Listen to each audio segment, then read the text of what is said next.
Gasoline is the fuel that powers this modern age. On the highway, on the farm, and in the air. This is the inside story of modern gasoline. It's a big story, but it starts with something so small that no man has ever seen one, the carbon atom.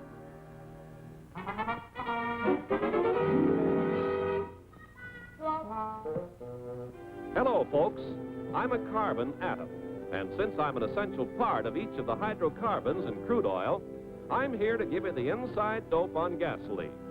I'm the smallest possible particle of carbon.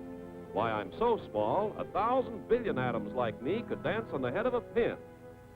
Scientists know I act as though I had 4 arms, and these fellows, who are the hydrogen members of this combination, have only 1 arm.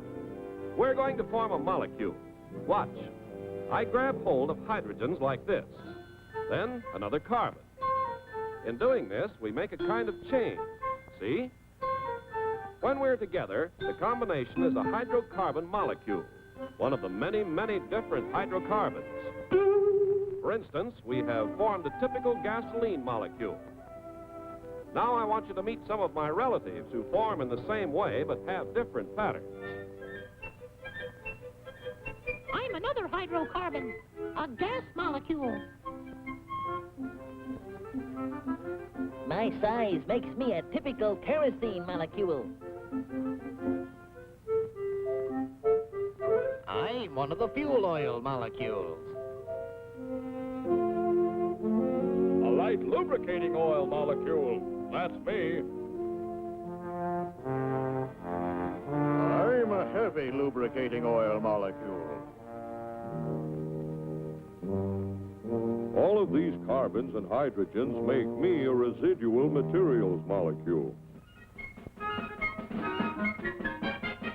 So you see, there are lots of different molecules, different sizes, different shapes, all found in crude oil.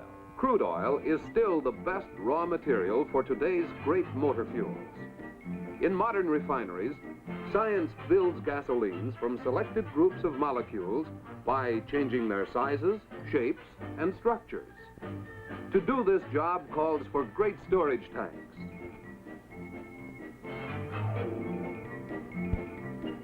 Batteries of pumps.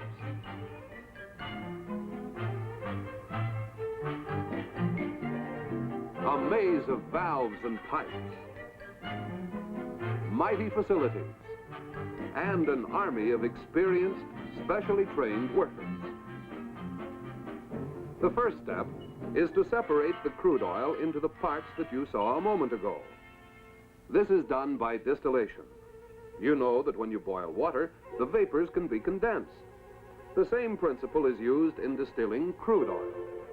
Giant units with bubble towers condense vapors just as the cold tumbler did. Here in a single tower, much simplified, crude oil is separated into the different fractions needed for gasoline, kerosene, fuel oil, and other petroleum products. Here we see the crude oil being heated.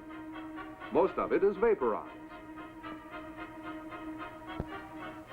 At the bottom of the bubble tower, unvaporized large molecules of heavy lube oil and residual materials are drawn off. At the second level, the light lube oil is condensed out of the vapor and withdrawn. At the third level, the largest of the lighter remaining molecules condense to form the fuel oil cut. At the fourth level, kerosene is condensed and drawn off. At the fifth level, the gasoline molecules become liquid, leaving the very light gas molecules to go out the top of the bubble tower.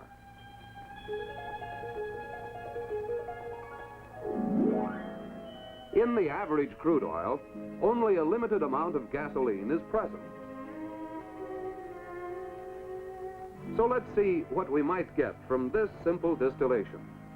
A barrel of crude oil produces 20% residual fuel oil and asphalt, 7% lube oil and wax, 39% gas oil and fuel oil, 15% kerosene, 1% gas, and gasoline only 18%. Not nearly enough for today's millions of cars. But science came to the rescue by inventing the cracking process, enabling refiners to make more than twice as much gasoline from each barrel of crude. Today, were it not for the demands for fuel oil and diesel fuel, almost the whole barrel could be converted into gasoline. By making more gasoline, cracking has conserved our natural resources and at the same time made gasolines of higher anti-knock quality for greater performance and economy. Here's a typical gas oil molecule to be cracked. You're already familiar with the way it's constructed. To crack it, heat is applied under precisely controlled conditions, more heat than is needed for distillation. You're watching how science first changed a molecule into more useful ones.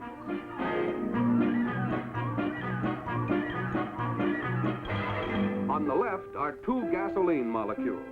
On the right are gas and carbon, all obtained from cracking one gas oil molecule. Thus, science first created gasoline where none existed before, high anti-knock gasoline. Here is one of the great units that produce gasoline molecules by cracking tens of thousands of barrels of gasoline each day.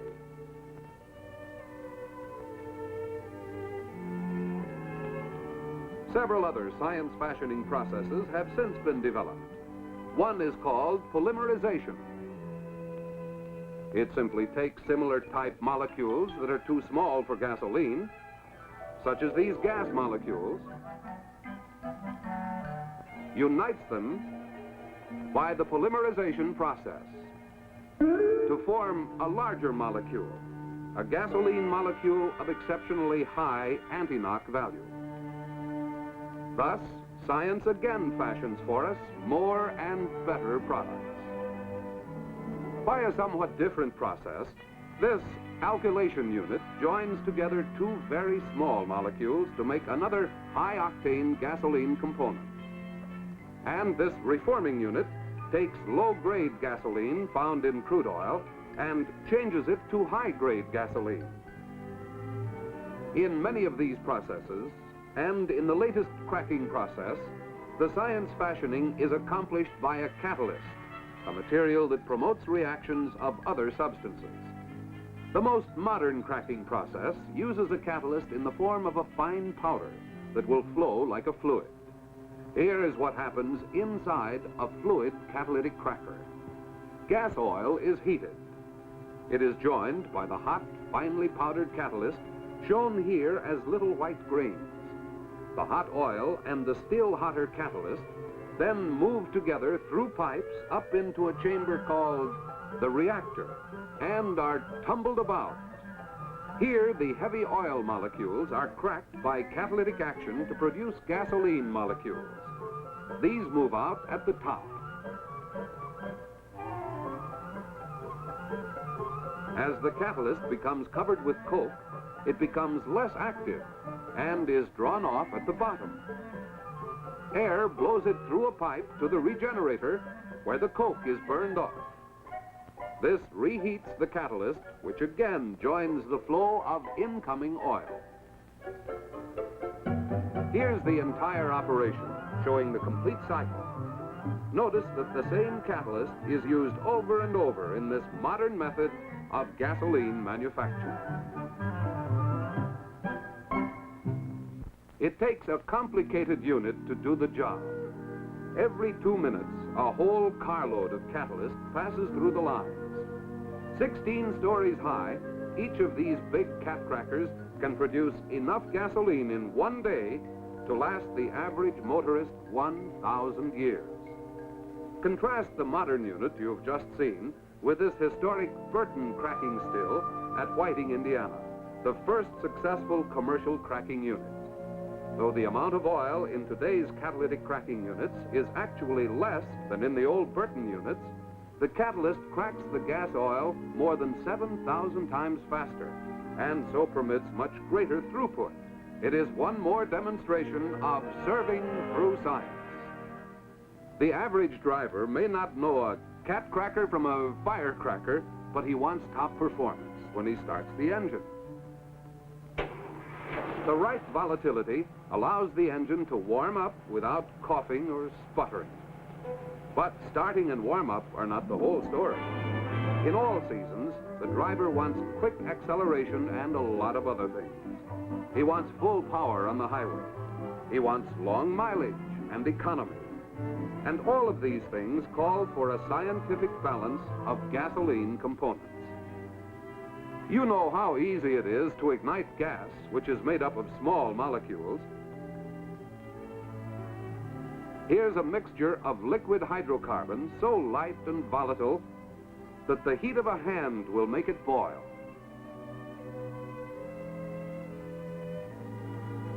It's flammable, and so volatile it ignites fast.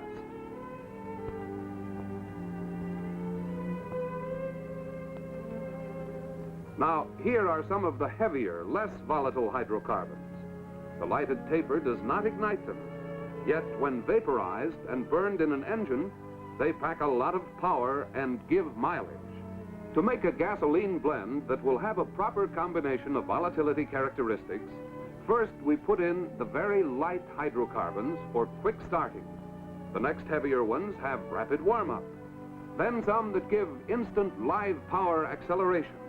And a final portion for full power and good mileage out on the highway. The blended gasoline has the desired range of performance with economy because it contains just the right groups of hydrocarbon molecules. One for instant starting, but so active that in the summer it should be used only in moderation. One for rapid warm-up. One for smooth acceleration. And one for full power and good mileage. Molecules that work together. A harmonious team.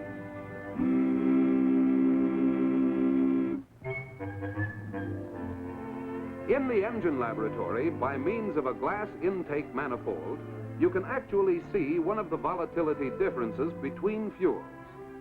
Slowing down the action, here's what too low volatility causes: a wet manifold and imperfect distribution. These liquid droplets decrease engine performance, waste mileage, and dilute the crankcase oil. By switching to a fuel with correct volatility, vaporization is complete and there is no waste.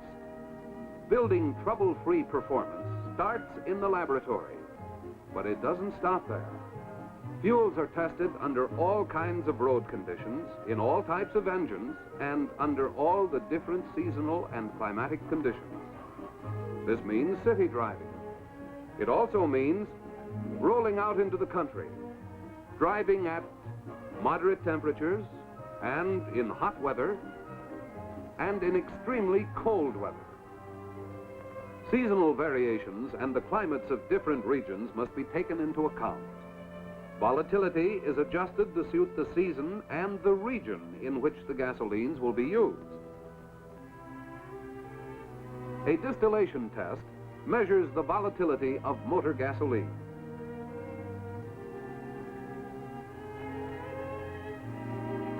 This is the test which determines how the various components of the gasoline have been blended. But volatility is only one major requirement. What about this? Listen. Fuel knock that needs to be prevented. Let's go back to the laboratory and get this part of the story. The motorist wants smooth, controlled application of power. Using a special demonstrator, I shall show the difference between poor performance and good performance. Now, with the hard face of this mallet, I strike the piston. The piston, you see, receives a punishing rap, showing how power is wasted when gasoline knocks. This time, I shall use the cushion face of the mallet to show what happens when gasoline does not knock. Smooth smooth, useful power propels the piston, sends the crank spinning. The performance difference you've seen is a mighty important one that you ought to understand better. So let's look inside the engine by means of animation and see what happens when the fuel burns.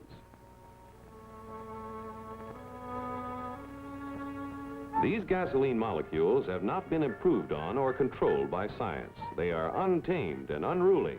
What you will see next actually takes place in about 1/500th of a second. First, the spark ignites the compressed fuel charge. Now, watch for the knock. In this greatly slowed down action, you could see that with this gasoline, combustion was uneven and uncontrolled, and at the end there was a jarring, violent explosion, a knock that pounded and shook the engine. Now, with gasoline made up of molecules that have been science-fashioned so that they have the required anti-knock quality, molecules that stay under control and work as a team, let's see what happens.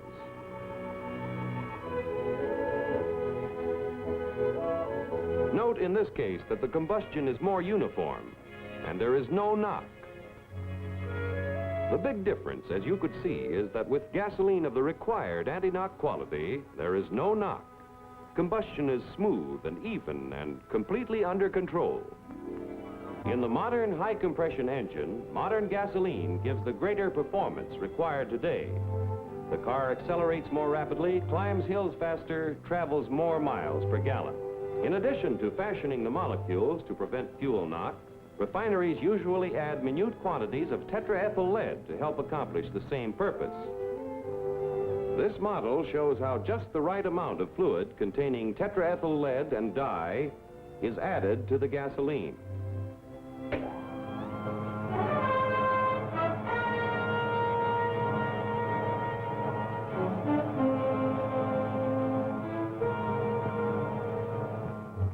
In the knock testing laboratories, test engines are used to make sure that the proper anti-knock quality has been built into modern gasoline. The high anti-knock reference fuel is called isooctane, hence the expression octane number. This test engine is equipped with a dial indicator that shows just how badly the engine is knocking. With a fuel of low octane number, here's how it sounds.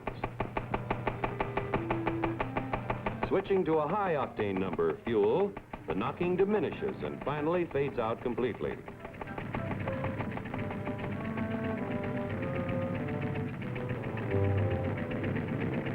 This illustrates the smooth, even performance you get from a fuel of proper anti-knock quality. All of these facilities and know-how are not enough. There must be safeguards, the constant protection of every necessary control test. For example, the vapor pressure test that controls vapor lock tendencies. A test to make sure there is no harmful gum.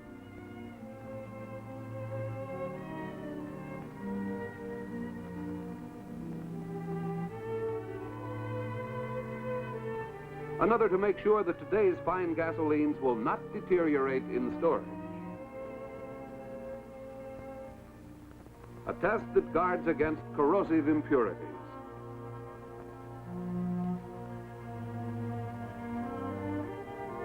Testing, testing.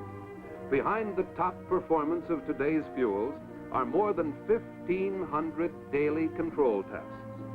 But what about tomorrow's fuels? The fuels of the future. Let's visit another of the great laboratories. This one is entirely devoted to extensive research into the changing world of tomorrow. 10 years from tomorrow, even into the next century.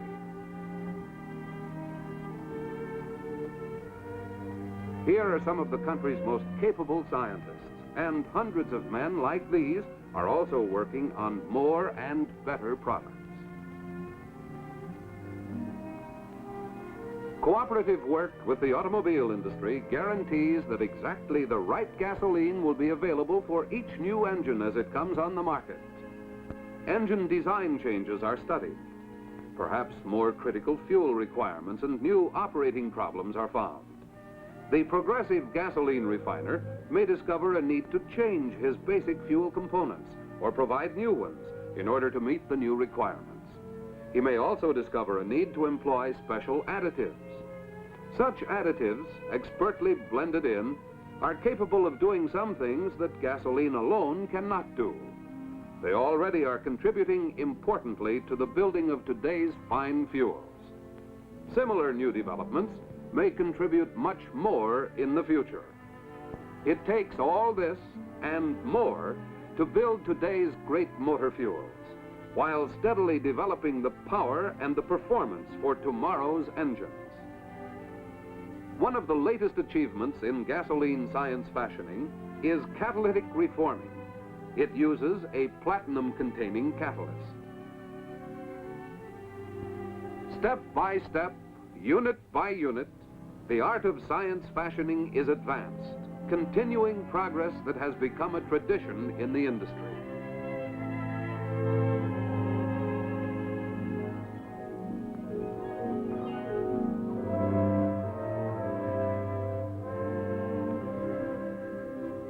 So there's the story, folks, and I'm proud to be a part of it, even if only as a tiny atom inside modern gasoline.